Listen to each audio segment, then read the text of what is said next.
আবারও বিধানসভায় উত্তরবঙ্গকে আলাদা রাজ্য করার দাবি তুলেছেন বিজেপি বিধায়ক শিখা চট্টোপাধ্যায়। শিখা চট্টোপাধ্যায়ের অভিযোগ, উত্তরবঙ্গের মানুষকে দিনের পর দিন বঞ্চিত করে রেখেছে রাজ্য সরকার। উত্তরবঙ্গের মানুষ চান হয় উন্নয়ন হোক, নচেত আলাদা করে থাকতে দেওয়া হোক। উত্তরবঙ্গের মানুষই চাইছেন আলাদা হতে, এমনটাই দাবি করেছেন ডাবগ্রাম ফুলবাড়ির বিজেপি বিধায়ক শিখা চট্টোপাধ্যায়। জনগণ যা চাইছেন সেটা তো বিধানসভার বিধায়ক হিসেবে তোলা উচিত। তিনি আরো বলেছেন, সেখানকার মানুষজন অভিযোগ করছেন নদী ভেঙে যাচ্ছে, ভাঙনের কোনো সুরাহা হয়নি, কর্মসংস্থান নেই। চা বাগানের শ্রমিকদের কথা না ভেবে চা বাগানের 30% জমি পর্যটন শিল্পের জন্য দিয়ে দেওয়া হচ্ছে। তার কথায়, উন্নয়ন করতে না পারলে উত্তরবঙ্গকে আলাদা করে দেখ মানুষের কথা বিধায়ক হিসেবে তুলে ধরা তাঁর কর্তব্য বলে জানিয়েছেন শিখা চট্টোপাধ্যায়।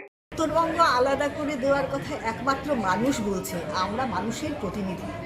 জনগণ যা বলবে সেটা তো আমার এখানে ফরওয়ার্ড করা দরকার। মানে নদী ভেঙে যাচ্ছে, তার কোনো ভাঙনের কোনো জায়গা হচ্ছে না, কোনো কর্মসংস্থান নেই।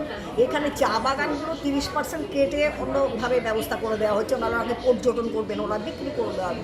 সে সবাই এই সমস্ত ব্যাপার, রাস্তাঘাট বলুন, সব কিছু মানে কর্মসংস্থান বলুন, সমস্ত কিছু নিয়ে মানুষের এত বেশি ক্ষোভ। যদি কাজ না করতে পারে উত্তরবঙ্গকে আলাদা করে দিই, এটা কেন্দ্রীয় শাসন হোক বা অন্য কিছু হোক, যেভাবে গোয়া টোয়া চলছে সেভাবে চল। মানুষের কথা আমি ওখানে তুলে ধরেছি, এটা তো আমার কর্তব্য, আমি বাধ্য তাদের কথা তুলে ধরতে, তাদের দাস অনুদাস আমি।